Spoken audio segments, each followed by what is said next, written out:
Boa noite, meus irmãos. Hoje é dia 15 de fevereiro de 2023, quarta-feira. Estamos iniciando os trabalhos na casa de Abel Sebastião de Almeida, como sempre o fazemos, rogando a Deus, nosso Pai de infinito amor e misericórdia, a Jesus, nosso querido e amoroso Mestre, amigo incondicional de nossas almas, que estejam sempre a nos proteger, nos intuir, amparando os trabalhos desta casa e a nós próprios individualmente. E, meus irmãos, então, nós vamos iniciar efetivamente nossos trabalhos. Eu vou pedir à nossa irmã Jace que faça a leitura de uma página do Evangelho segundo o Espiritismo, para que nós possamos, então, nos harmonizar e iniciarmos efetivamente o estudo da noite de hoje. Por favor. Boa noite. A leitura será do Evangelho segundo o Espiritismo, capítulo 11, item 10. Os falsos profetas da erraticidade.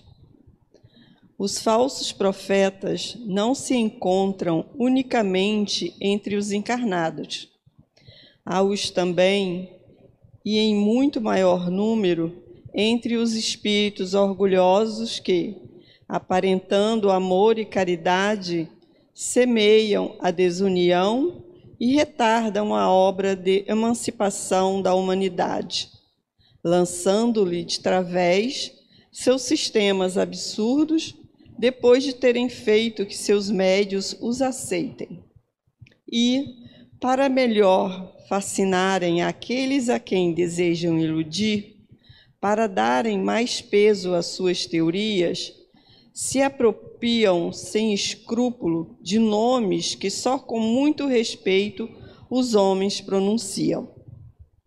São eles que espalham o fermento dos antagonismos entre os grupos, que os impelem a isolarem-se uns dos outros e a olharem-se com prevenção. Isto por si só bastaria para os desmascarar, pois, procedendo assim, são os primeiros a dar o mais formal desmentido às suas pretensões. Cegos, portanto, são os homens que se deixam cair em tão grosseiro embuste. Há, porém, muitos outros meios de serem reconhecidos. Espíritos da categoria em que eles dizem achar-se têm de ser não só muito bons, como também eminentemente racionais. Pois bem, passai-lhes os sistemas pelo crivo da razão e do bom senso e vede o que restará. Convinde, pois, comigo, em que todas as vezes que um espírito indica como remédio aos seus males da humanidade ou como meio de conseguir-se a sua transformação, coisas utópicas e impraticáveis, medidas pueris e ridículas, quando formula um sistema que as mais rudimentares noções da ciência contradizem, não pode ser senão um espírito ignorante e mentiroso. Por outro lado, crede que, se nem sempre os indivíduos apreciam a verdade, esta é apreciada sempre pelo bom senso das massas, constituindo isso mais um critério. Se dois princípios se contradizem, achareis a medida do valor intrínseco de ambos, verificando qual dos dois encontra mais ecos e simpatias. Fora com efeito ilógico admitir-se que uma doutrina cujo número de adeptos diminua progressivamente seja mais verdadeira do que outra que veja a dos seus em contínuo aumento. Querendo que a verdade chegue a todos, Deus não a confia num círculo acanhado. Fala surgir em diferentes pontos, a fim de que por toda parte a luz esteja ao lado das trevas. Repeli com condescendência todos esses espíritos que se apresentam como conselheiros exclusivos, pregando a separação e o insulamento. São quase sempre espíritos vaidosos e medíocres, que procuram impor-se a homens fracos e crédulos, prodigalizando-lhes exagerados louvores, a fim de os fascinar e de tê-los dominados. São geralmente espíritos sequiosos de poder e que, déspotas públicos ou nos lares, quando vivos, ainda querem vítimas para tiranizar depois de terem morrido. Em geral, desconfiai das comunicações que trazem um caráter de misticismo e de singularidade, ou que prescrevem cerimônias e atos extravagantes. Há sempre, nesses casos, motivo legítimo de suspeição. Estais certos, igualmente, de que, quando uma verdade tem de ser revelada aos homens, é, por assim dizer, comunicada instantaneamente a todos os grupos sérios que dispõem de médios também sérios, e não a tais ou quais com exclusão dos outros. Nenhum médio é perfeito, se está obsediado, e há manifesta obsessão quando um médium só é apto a receber comunicações de determinado espírito, por mais alto que este procure colocar-se. Consequentemente, todo médium e todo grupo que considerem privilégio seu receber as comunicações que obtém e que, por outro lado, se submetem a práticas que tendem para a superstição, indubitavelmente se acham presas de uma obsessão bem caracterizada, sobretudo quando o espírito dominador se pavoneia com o nome que todos, encarnados e desencarnados, devem honrar e respeitar e não permitir seja declinado a todo propósito. É incontestável que, submetendo ao crivo da razão e da lógica todos os dados e todas as comunicações dos espíritos, fácil se torna rejeitar a absurdidade e o erro. Pode um médium ser fascinado e iludido um grupo, mas a verificação severa a que procedam os outros grupos, a ciência adquirida, a alta autoridade moral dos diretores de grupos, as comunicações que os principais médios recebam, com um cunho de lógica e de autenticidade dos melhores espíritos, justiçarão rapidamente esses ditados mentirosos e astuciosos, emanados de uma turba de espíritos mistificadores ou maus. Erasto, discípulos de Paulo. Boa noite, bom estudo. E, meus irmãos, nós agradecemos bastante a Jace. Ela não escolheu por acaso essa página. Tivemos aqui informações muito importantes, principalmente para quem está no desenvolvimento mediúnico, na avaliação das mensagens que são recebidas, né? Você veja, há que passar a mensagem pelo crivo da razão, pela lógica, pelo filtro do Evangelho. Esses são os critérios que nós devemos usar para avaliar as mensagens, a qualidade das mensagens. Muito mais avaliá-las dessa forma do que se elas são anímicas ou não anímicas. Obrigado. A qualidade da mensagem, a aderência dela à mensagem de Cristo, aos postulados da doutrina espírita. Então, foi muito interessante a leitura de hoje. Bem, meus irmãos, nós vamos, então, dar continuidade com o estudo do capítulo 3 do livro Diversidade dos Carismas, do nosso saudoso Hermínio Miranda, e que o nosso irmão Mauro vai estar completando o estudo da semana passada, e, ao término, o Gilberto ele vai iniciar o estudo do capítulo dele. Então, vamos prestar atenção a esse tema também muito interessante e que toca com o trabalho mediúnico. Boa noite, meus irmãos. Que a paz do nosso Mestre Jesus nos envolva nesse momento. Vamos dar continuidade ao estudo do livro Diversidade dos Carismas.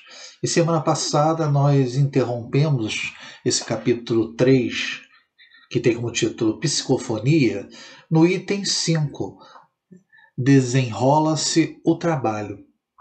E nós paramos onde a Hermínio comenta a respeito de que Regina, após o transe mediúnico, ela não consegue ter lembranças completas do que ocorreu. Essas lembranças eram fragmentárias, né? E é como se fosse num retorno do sonho, né? Quando retornamos do sonho, muitas vezes não nos lembramos. Então isso ocorria com ela, né, dessa forma. E Hermínio continua, encerrando esse item 5, dizendo que as ideias, conceitos e lembranças que constituem o diálogo não se originaram na sua mente e nem mesmo passaram por ela, de vez que ela continuou a pensar e observar com inteira autonomia, como vimos, e em perfeita consciência da sua posição de dona do corpo, mas parcial e temporariamente desligada dele. Não sei se, caso feita uma regressão da memória com ela, seria possível reconstituir o diálogo entre o espírito e o doutrinador. Tenho minhas dúvidas de que isto fosse possível, porque esse diálogo não está na sua memória, e sim na do espírito.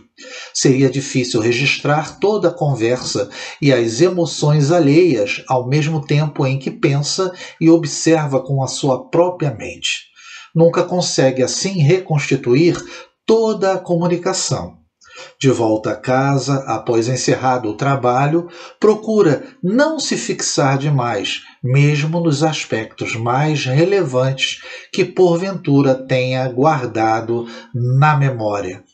Hermínio comenta que no momento que ela está no transe mediúnico e ela está em desdobramento, ou seja, ela, desdobrada, tem consciência do que está ocorrendo no sentido da confabulação, né, da conversação do espírito, né, no momento que ocorrem os trabalhos.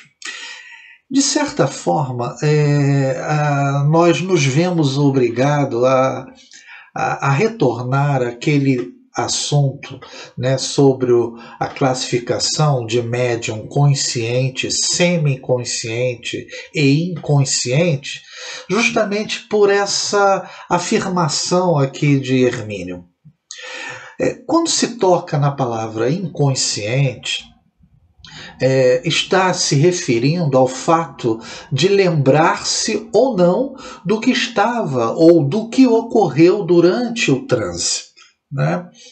E nesse caso, o que nós podemos associar com o que já estudamos é que quando nós, durante o sono, nos desdobramos, o nosso espírito ele mantém o seu estado consciente durante esse desdobramento. E associando com o que ocorre no transe mediúnico, que também há um desdobramento, esse desdobramento considera-se, fazendo uma correlação, quanto mais desdobrado, maior possibilidade de esquecimento do que está ocorrendo durante o transe, durante os trabalhos mediúnicos na mesa. Isso talvez explique o fato de, trazendo a minha experiência, eu sou completamente consciente. Essa minha consciência talvez tenha referência ao fato que, no momento que eu estou fazendo ou tendo a psicofonia, o meu desdobramento ele talvez seja muito pequeno. e eu tenha essa capacidade, essa condição de perceber tudo aquilo que está ocorrendo durante o trabalho e tendo a lembrança do que ocorreu quando se encerram, né, a noite e o transe mediúnico. Item 6, interindependência das mentes. O que Hermínio vai comentar é que as mentes são independentes, né, e que têm a sua condição ainda original mantida, quer dizer, o respeito pela memória do médium e pelo o que o espírito tem de memória e de história, né?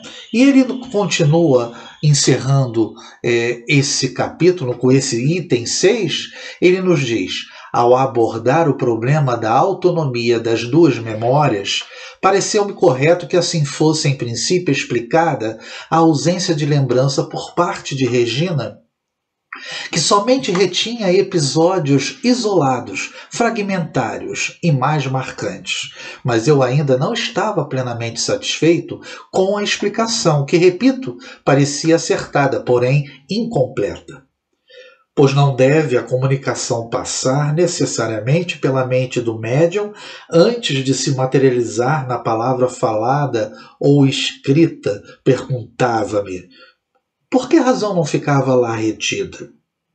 Ocorreu-me então que isso é verdadeiro sim, mas com uma ressalva importante.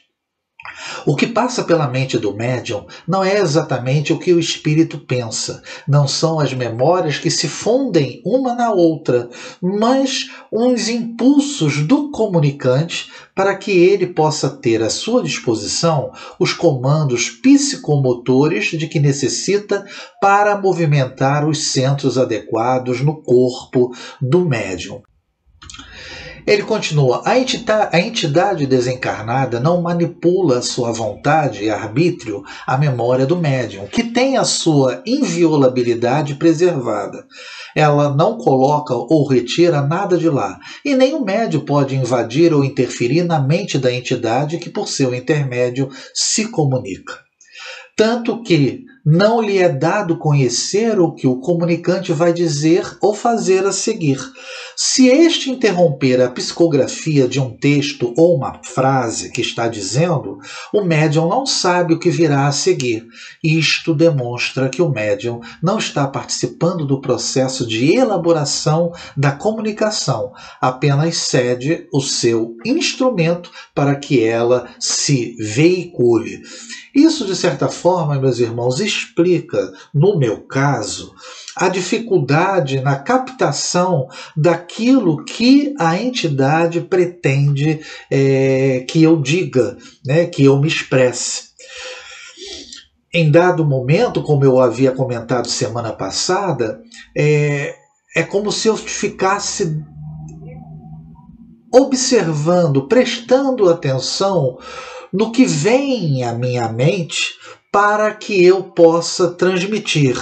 O que Hermínio está querendo dizer aqui é que o que vem à minha mente é apenas uma expressão, né? Já que ele se utiliza do meu instrumento, essa minha condição de captação ela é um pouco mais limitada, pela minha condição, talvez, de desdobramento um pouco menor. E aí fica mais difícil a compreensão do que o espírito deseja que eu diga, né? Eu, inclusive, comentei que com o caminhar dos trabalhos, em determinados momentos, com um diálogo ocorrendo, muitas vezes o que eu tenho que dizer acaba vindo de maneira muito instintiva, né? Porque já há, de uma certa forma, uma grande acoplagem perispiritual entre eu, médium, e a entidade que se manifesta através de mim. Em suma, nos diz Hermínio, as memórias individuais permanecem autônomas em ambas entidades, médium e espírito comunicante. Se falta ao manifestante a palavra ou expressão adequada, ele precisa buscá-la no dicionário verbal do médium. Mesmo aí, contudo, parece haver uma consulta subliminar entre dois, sem que um invada a memória alheia. Parece haver um confronto mental no campo do pensamento puro, e o que o espírito do médium traduz na expressão que ele usaria para se fazer entendido pelos destinatários da comunicação. Resumindo, o espírito se utiliza da minha verbalização, da maneira como eu me comunicaria no meu estado normal, numa conversação que eu tivesse ou tenha tido com qualquer outra pessoa. Aproveita do meu vocabulário, do meu conhecimento e das expressões que, de um modo geral, eu corriqueiramente realizo, né? E ele continua, são diferentes, portanto, os circuitos utilizados. É como se, num sofisticado equipamento de som e imagem, fosse cedido apenas o acesso aos dispositivos de comando do toca-discos, por exemplo, e não os circuitos eletrônicos da parte nobre do sistema, por onde circula o material gravado nos cassetes da memória de proprietário. Ele está fazendo um paralelo dizendo o seguinte, olha, ele se utiliza da sua condição verbal, daquilo que, do seu entendimento e conhecimento, mas ele não acessa o seu âmago, não acessa a sua memória, né? Ele se aproveita. E, na verdade, quando ele diz aqui, há uma espécie de entreacordo, né? entre mentes. E, por isso, é possível ele acessar determinadas características minhas permitidas por mim mesmo, né? Em outras palavras, o manifestante pode tocar o seu disco, mas não tem acesso às gravações que fluem pelos circuitos privativos destinados aos cassetes da memória do médium. Ele movimenta o toca-discos alheio, emprestado, mas utilizando-se de seu próprio sistema interno, também privativo. É apenas uma comparação aqui, apenas um jogo de palavras para descrever que há o quê? Uma independência das mentes, né? Há uma ligação entre elas para que o fenômeno ocorra, mas elas mantêm a sua independência como mentes individualizadas que são. Se por acaso surge a necessidade de obter uma palavra ou uma imagem típica para expressar certos matizes de pensamento, o manifestante faz a consulta como quem opera o terminal de um computador que tem acesso à memória do seu instrumento mediúnico, mas não pode simplesmente ir lá e remexê-la em busca da desejada expressão. Esse fenômeno da autonomia das memórias parece bem evidenciado ainda nos casos ditos de múltipla personalidade ou condomínio espiritual.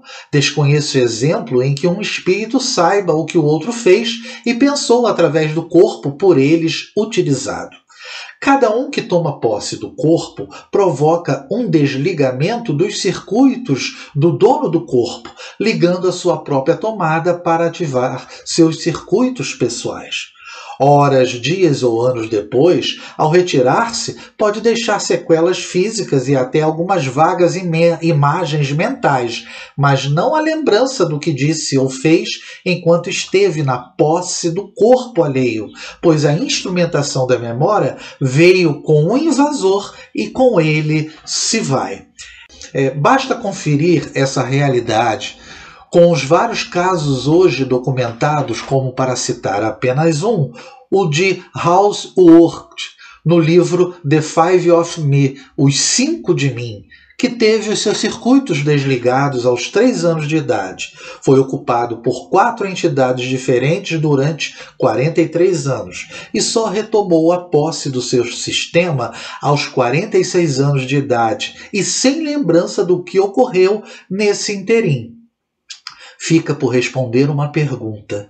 Onde esteve ele durante todo esse tempo e o que fez? né?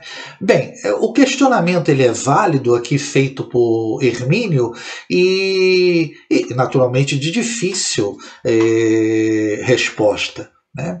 Mas eu quero aproveitar o fato dele comentar sobre o condomínio espiritual, associando aquilo que comentamos sobre o médium ser inconsciente ou não. No caso do condomínio espiritual, nós devemos lembrar que esse espírito ele é um invasor. O processo é um processo obsessivo dos mais graves, porque é, na verdade, o quê?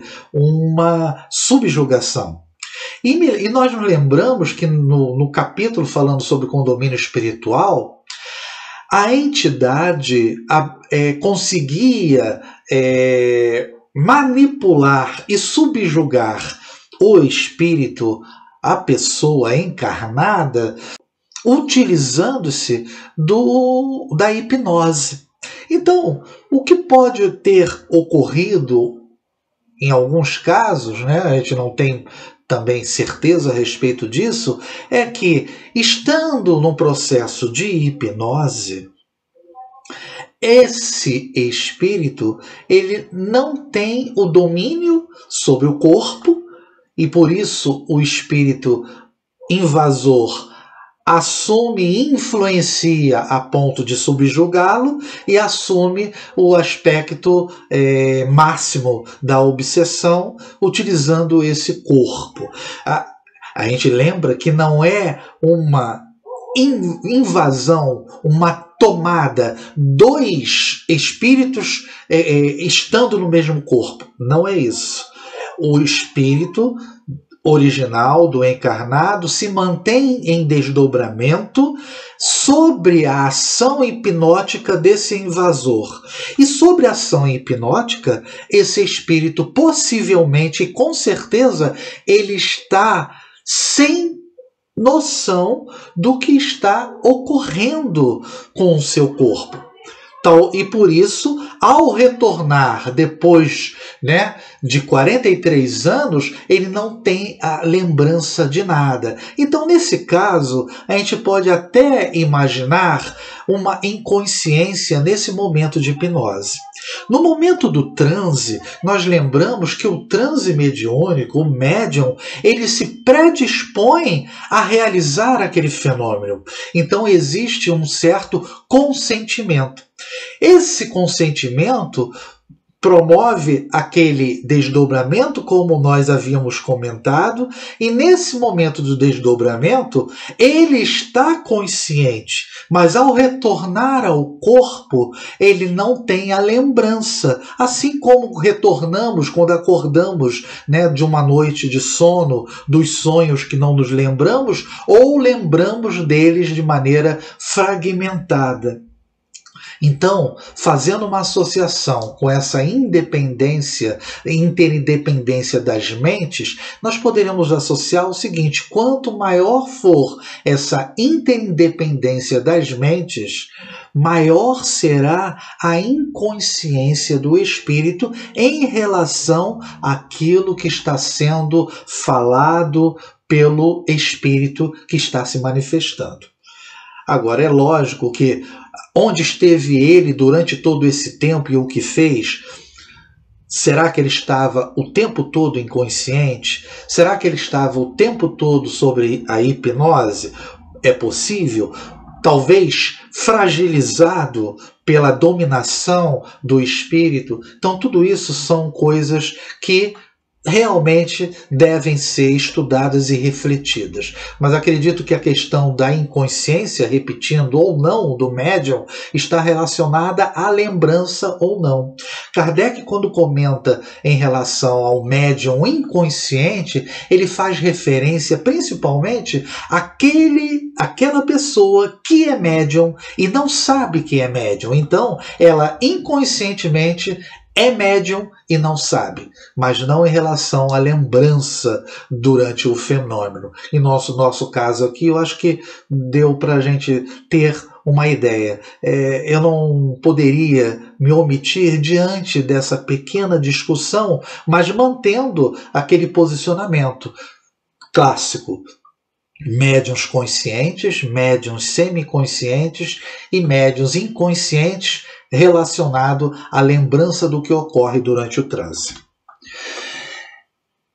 E ele continua: lamentavelmente, pesquisadores que cuidam de tais casos não têm a mínima noção da realidade espiritual e, por isto, tantas oportunidades preciosas de estudo são desperdiçadas.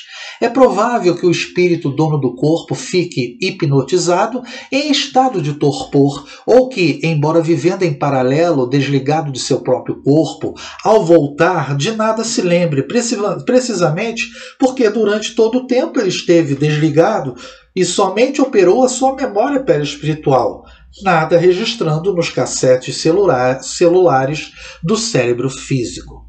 É natural, portanto, que nada encontre ali para orientá-lo, da mesma forma que ocorre ao espírito reencarnado, que na imensa maioria dos casos esquece totalmente não apenas a existência anterior, como o período vivido no espaço entre uma existência e outra. Enfim, são enigmas da memória que ainda persistem, porque persiste a arrogante postura da ciência que se obstina em ignorar a realidade espiritual. Um dia, com menos orgulho e mais humildade intelectual, tais enigmas serão todos decifrados. E com isto, voltemos a Regina.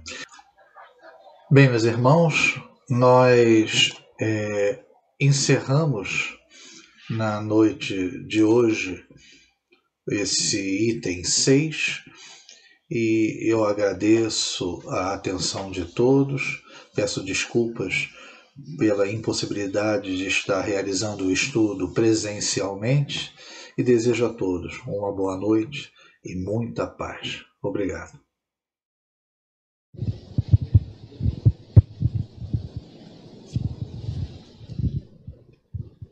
Bem, meus irmãos, como nós tínhamos combinado, agora o nosso irmão Gilberto Mesquita, ele vai dar continuidade ao estudo, né, falando do capítulo 15, tem 7 a 9.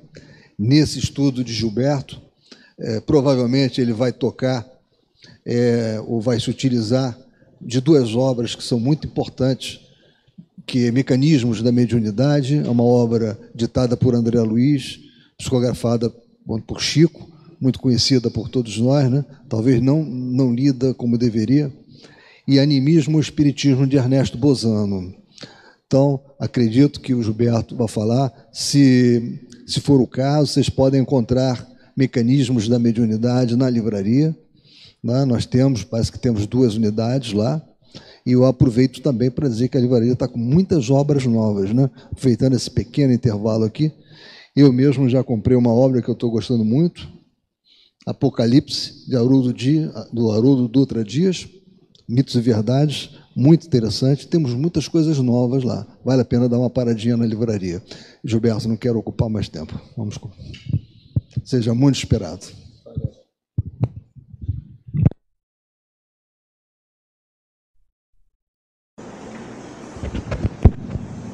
Alô, boa noite.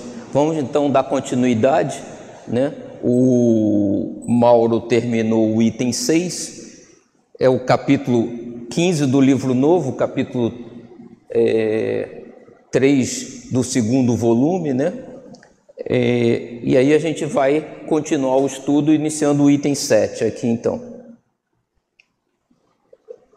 E aí esse item 7 é denominado autonomia.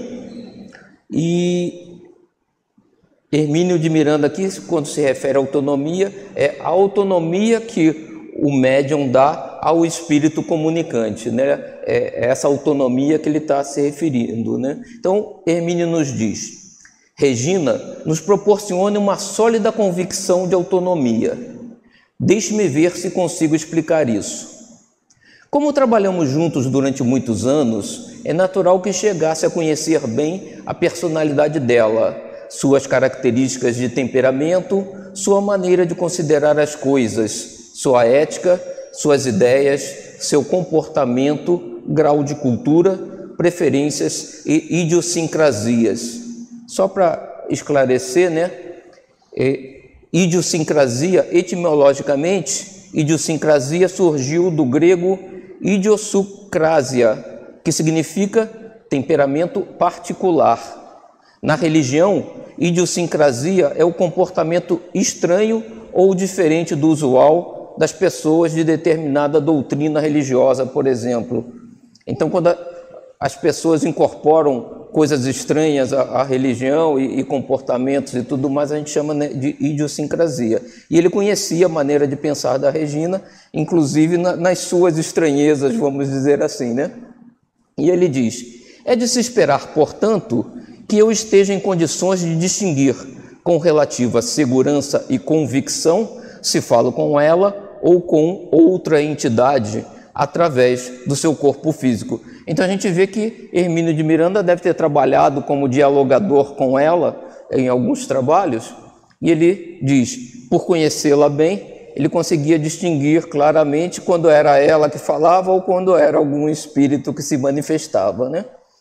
Embora valendo-se de seu corpo e até de uma ou outra expressão que lhe é habitual, o espírito, né, a entidade se manifesta com indiscutível autonomia no modo de falar, nos gestos e até cacoetes ou deficiências que porventura ainda traga consigo, como vimos há pouco. Então, ela deixava passar, né, essas características do espírito manifestante que eram diferentes das suas, né? Então o Hermínio conseguia perceber bem quando era ela, quando era o espírito manifestante se comunicando. E aí ele continua, ou seja, se o espírito ainda não se libertou de sua gaguez, não recuperou o uso da língua que lhe fora decepada em vida, por exemplo, né? Ou se tem problemas na garganta, rouquidão, câncer, voz anasalada, tudo isso se reproduz através dela. Então, além da forma de falar, ela conseguia inclusive alterar a sua voz normal, que se aproximava mais da voz do espírito comunicante, né? Há, às vezes, fenômenos de xenoglossia, que a gente já viu falar em outras línguas, né? E pode ocorrer com frequência, como também acontecia com outro médium muito seguro, com o qual trabalhei há alguns anos, que o espírito manifestante não encontre em nossa língua a palavra exata que deseja para expressar alguma ideia. Nesse caso, o manifestante fez uma pausa e permanece em silêncio por rápidos instantes, como se estivesse a procurar no dicionário vivo da mente de seu médium a palavra ou expressão recalcitrante, né? Aquela expressão que ele buscava, né? Que vinha toda hora na mente do espírito, né? Em outro grupo, junto ao qual servi, tínhamos um amigo espiritual alegre e descontraído, embora firme na sua participação no trabalho, que sempre iniciava a tarefa com uma conversa amena, sem toques de personalismo nem de ocultismo. Certa vez, para significar precisamente que os espíritos que levam suas tarefas a sério não são de estar resolvendo problemas que competem a nós encarnados resolver, buscou na mente do nosso médium a expressão adequada, achou-a e disse, com um sorriso, os espíritos não são de botar azeitona na empada de ninguém. Então ele estava querendo expressar que os espíritos não resolvem os nossos problemas, né? E não encontrava o termo e acabou achando na memória do médium esse termo e utilizou para expressar o que ele queria buscar, né? Então existe, né, como o Mauro vinha colocando, uma certa conexão, né? São privadas as memórias de cada um, mas as mentes interagem uma com a outra e esse processo, então, se faz com a participação dos dois, né? Do espírito comunicante e do médium, né? E ele continua, às vezes, depois da dita palavra pesquisada na mente do médium, né, com a ajuda do médium, ele acrescentava, é essa a palavra que encontro aqui na mente do nosso irmão. Esse espírito apresentava uma curiosa característica, falava com carregado sotaque francês, fora francês na sua existência mais recente.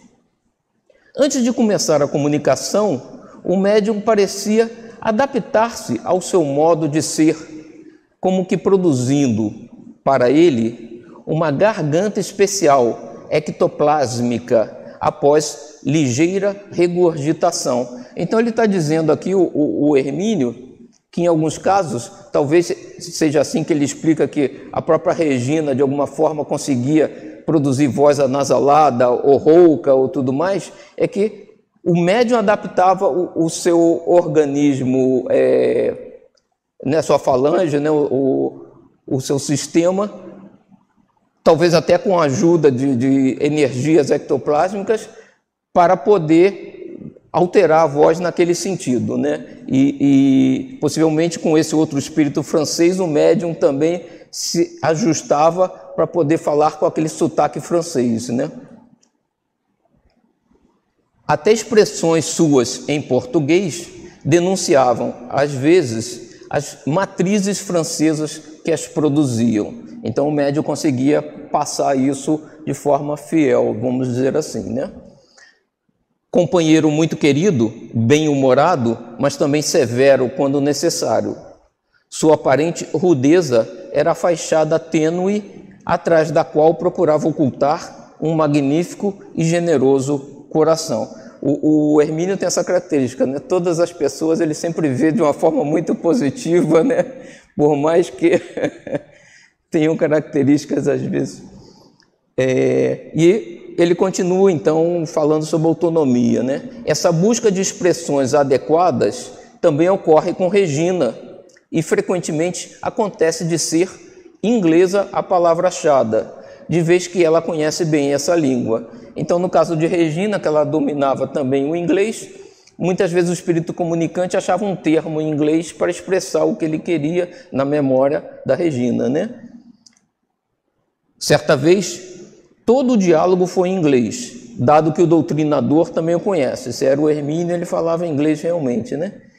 Creio que o espírito manifestante assim preferiu, porque fora sua língua naquela existência, na Inglaterra vitoriana, na qual fora um membro da Igreja Anglicana. É importante, contudo, assinalar que o espírito manifestante encontra em Regina espaço suficiente para que, dentro de óbvias limitações de bom senso e ética, expresse à vontade o que pretende dizer, gesticule, module a voz nos tons desejáveis, mostre sua indignação ou angústia, seus remorsos e esperanças, alegrias e tristezas. Então, lógico que é aquele tema que a gente já vinha estudando já desde o capítulo anterior, né? O médium não pode deixar que o espírito faça o que quer, mas deve deixar que ele consiga exprimir o que sente, de alguma forma, né? Dentro dos limites aceitáveis, né? É aquele velho ponto, né, das cores, né, que ele dizia, nem amarelo nem azul, né, mas um verde que quanto mais próximo do que o espírito pensa, mas mantendo os limites aceitáveis, né?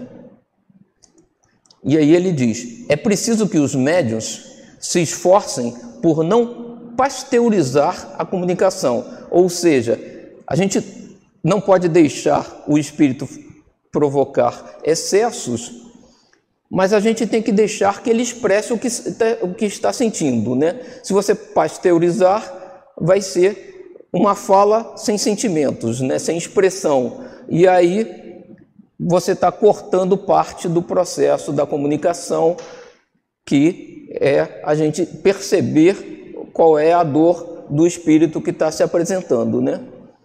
Se o espírito ali comparece deprimido, indignado ou irônico, ele vai manifestar exatamente tais sentimentos, sem jamais faltar às regras de civilidade, sem usar palavrões, sem berrar impropérios, porque isso o médium não faz na sua vida normal.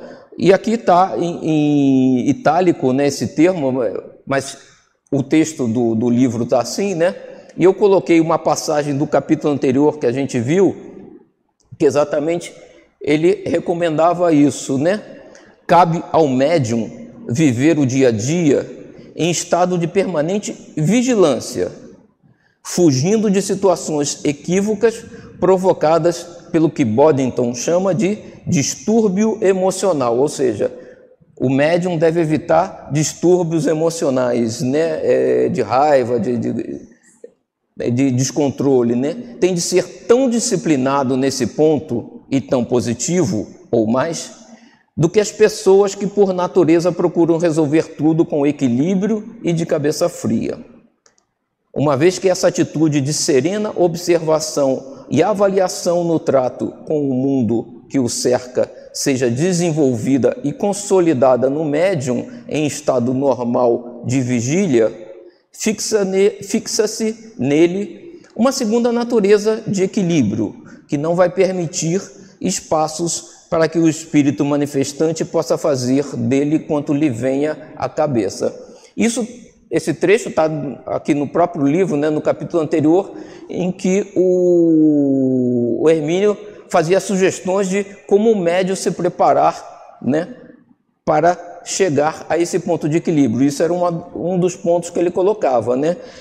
E aqui nessa passagem ele está dizendo, né, que o espírito não vai usar palavrões sem berrar impropérios, porque isso o médium não faz na sua vida normal. Então ele está dizendo, isso é parte da preparação do médium para uma mediunidade mais tranquila, né? Com autonomia, que é o item aqui, né, do capítulo, mas sem exageros, né? E naquele capítulo anterior ele dava uma lista de livros, a gente tentou aumentar aquela lista, né, de livros que o médium deve ter acesso para se preparar exatamente, mas o desenvolvimento pessoal, o autocontrole, que todos nós temos que fazer, não apenas os médiuns, mas os médiuns principalmente, é importante, né? E aí o Hermínio continua. Não há nele campo para esses despropósitos, né, no médium. Da mesma forma que o espírito interrompe, às vezes, sua narrativa em busca de uma palavra apropriada e acaba encontrando-a, se ele procurar o palavrão, não irá encontrá-lo. Mesmo o ímpeto inicial de irritação ou indignação vai se atenuando no decorrer do diálogo. Em primeiro lugar, porque o psiquismo do médium não o alimenta, e, em segundo, porque o doutrinador deve deixá-lo falar sozinho por algum tempo, a fim de que ele próprio se esvazie de suas aflições. E aqui, então, Hermínio está dando sugestões também de como o doutrinador, né, o dialogador, deve se comportar, né? Isso é o ponto que a gente sempre repete, né, que a gente tem que aprender a saber ouvir, né? Então o espírito vem com necessidades, quer falar, a gente tem que dar espaço para que ele fale, né? E aí, se for preciso, durante um tempo, ouviremos calados, ouviremos calado, deixaremos que o espírito se manifeste, né? E segundo, o dialogador também tem que manter a calma, né? Também tem que agir de forma a não alimentar, assim como o médium, né, aquela sensação de raiva que ele traz, né, aquele desconforto, né? E aí Hermínio diz: poucas violências prevalecem por muito tempo quando não são resistidas, né? Isso é a prática que Jesus nos prega, né? Não resistir à violência, né? Dar a outra face, perdoar, desculpar sempre, né? A gente na mesa aqui atendendo os espíritos necessitados, temos que ter isso em mente e temos que trabalhar para agir dessa forma, né? Todos, né? O conceito que parece paradoxal, e talvez o seja, é indiscutível, é só experimentar. E aí ele diz, né? Uma pessoa que berra despropósitos como um possesso a outra, que se limita a ouvir com paciência e calma, acaba sentindo-se tola, atirada ao ridículo de um berreiro que não faz sentido. E até é o que as pessoas recomendam na prática normal do convívio nosso, né? E a gente deve aqui na mesa também colocar, se o espírito fala alto, a gente tem que falar baixo e responder. Não temos que alterar a voz também, né? Exatamente, tem que manter a calma, a paciência. É um esforço que a gente faz, né? Mas tem que ser feito. para exatamente não alimentar esse sentimento, né? E se o espírito intenta elevar a voz mais do que o necessário, costumamos pedir-lhe, calmamente, que se controle e, dando-lhe a razão do apelo, se ele tem razão no que diz, não precisa gritar. Se não a tem, não adianta fazê-lo, pois não é a gritaria que vai lhe dar a razão. A observação produz sempre resultados surpreendentes. Então a gente tem sempre, ainda mais se tratando de pessoas necessitadas, né, muitas vezes em descontrole, manter a calma. E aí o médium colabora, o doutrinador também, né, mantendo o ambiente tranquilo, né? Não há a menor dúvida, contudo, que ali está uma entidade inteiramente diversa de tudo quanto Regina é e pensa. Agora ele volta ao caso da Regina, né, e ele diz, muitas vezes fica muito claro que o espírito está se manifestando pelo comportamento, né, pela forma de falar e agir, é totalmente diferente do que a Regina é no seu estado normal, né? Dentro das limitações já assinaladas, o espírito fala, gesticula, extravasa toda a sua indignação e revolta. Se for o caso, pode até ir à agressão verbal ao doutrinador que está se metendo na sua vida, formula ameaças, ironiza, reclama, alteia a voz e a modula como quiser, produzindo um autêntico retrato psicológico com riqueza de elementos que permitem ao doutrinador avaliar a situação em que se encontra e caracterizar com nitidez que fala a uma entidade diferente da pessoa que lhe serve de intermediária. Se ao contrário, sua comunicação fosse muito bem comportada, a comunicação do espírito, né? Tranquila, com palavras bem escolhidas, sem veemências verbais e gestuais, então sim, ficaríamos em dúvida quanto à autonomia da entidade. Poderíamos, em tais casos, ser levados à suspeita de que estávamos a falar com o próprio médium e não com um espírito desencarnado.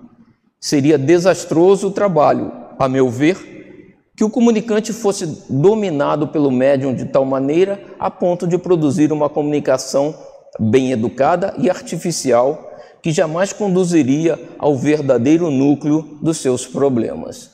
Então, um pouco do sentimento do espírito comunicante tem que passar naturalmente dentro dos limites, né, do aceitável, né?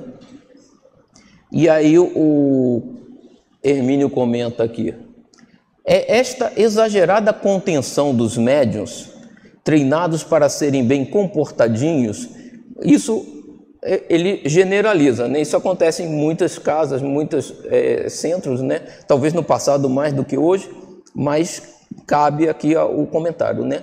Com as mãos imobilizadas sobre a mesa, os olhos fechados, o Mauro até comentava, né? Muitas vezes ele não consegue manter os olhos fechados, ele abre o olho mesmo estando se comunicando, né? Então não tem problema nenhum, né? A voz controlada, o fator responsável por muitas dificuldades encontradas pelos grupos em ajudar certos espíritos que comparecem para serem tratados. Como ajudá-los se o informe que recebemos deles não é a expressão de seus problemas, e sim uma versão toda arrumadinha e comportada, produzida em segunda mão pelo médium inibido? Então ele está dizendo, se o médium não deixar o sentimento do que o espírito comunicante está tentando passar chegar até nós, o auxílio fica comprometido, né?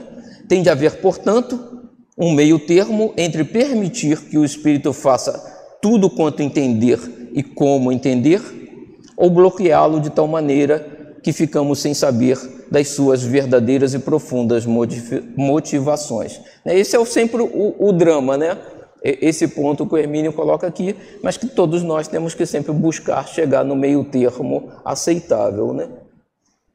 E ele diz, não podemos exigir de um espírito que se sente indignado com uma situação, para ele das mais aflitivas, que se comporte como um bem-educado diplomata numa conferência internacional de negociações políticas, que não quebre a mesa com seus murros, é claro, mas que lhe seja permitido dizer dos sentimentos e das emoções que lhe sacodem o ser.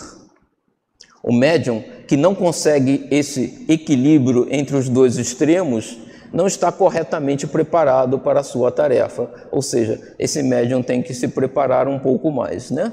Se bloquear demais, estará dando a sua versão do conflito que lhe é mostrado, não o conflito mesmo, nas palavras, expressões, gestos e emoções de quem as sofre. Está, em suma, convertendo uma comunicação mediúnica numa narrativa anímica, fazendo chegar ao doutrinador o que ele entende ser o problema do comunicante, não o que este pensa e sente em primeira mão. Então, se você filtrar demais, né, voltando àquele exemplo do capítulo anterior, né, entre o amarelo e o azul, né, se você tornar a comunicação muito amarela, você está dizendo o que você sente, né, não o que o espírito comunicante sente, né? A mensagem não pode ser nem amarela, nem dificilmente a gente consegue que seja totalmente azul, né? Mas o mais verde, azulado possível dentro do processo, né? E aí ele diz aqui, não que se deva culpar o médium por essa atitude restritiva, mas a sua formação que não foi adequada. E aí ele diz, muitas vezes o médium se comporta assim, exatamente por uma má formação, ou formação nenhuma, que não deve acontecer, né? Que é o que a gente busca aqui, que o médium chegue à mesa de trabalho depois de um processo de formação, né? Ou se essa formação não foi adequada, né?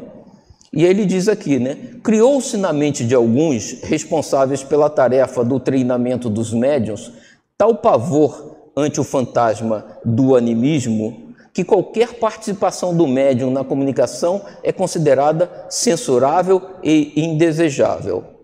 No entanto, essa mesma mentalidade acaba empurrando o intermediário para o outro extremo, ao obrigá-lo ao que estou chamando de pasteurização da comunicação, inibindo qualquer palavra mais ríspida, qualquer gesto ou tom de voz diferente. Então ele está dizendo aqui o seguinte, a gente cria uma barreira, né, com medo do anímico e acaba surtindo efeito ao contrário, a gente acaba interferindo e produzindo mais animismo, né,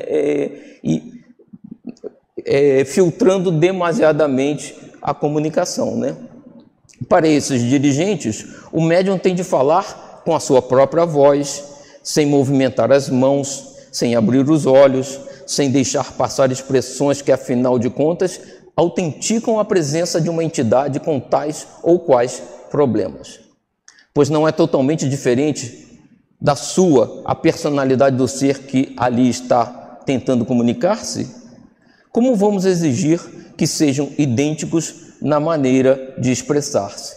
Então, tem que ser diferente, né? Tem que passar um pouco, a gente está chegando ao fim, e eu vou só iniciar aqui rapidamente o que a gente vai retomar na próxima semana, né? Quer dizer, carnaval a gente não vai ter, vai ser na semana seguinte a do carnaval, é que em mecanismos da mediunidade, né, pelo espírito de André Luiz de Chico Xavier, ele comenta esse problema do animismo, né, dizendo, alinhando apontamentos sobre a mediunidade, não será lícito esquecer algumas considerações em torno do animismo ou conjunto dos fenômenos psíquicos produzidos com a cooperação consciente ou inconsciente dos médiuns em ação.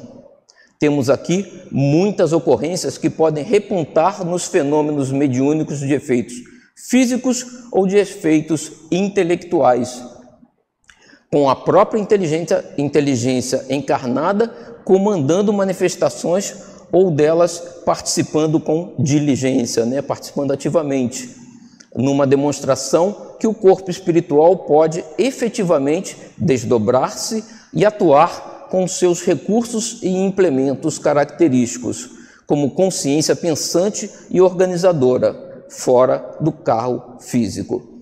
Então, o ponto que a gente vai desenvolver na próxima aula, dando continuidade a esse ponto que o Hermínio coloca aqui, é que como o próprio Hermínio diz no início do livro, né, no volume 1, nos primeiros capítulos, não existe comunicação totalmente anímica nem totalmente espiritual, né? É uma mescla dos dois. Então a gente não consegue eliminar o animismo do processo, né? Isso é o primeiro ponto. O segundo ponto é o espírito, como o André Luiz coloca aqui, né?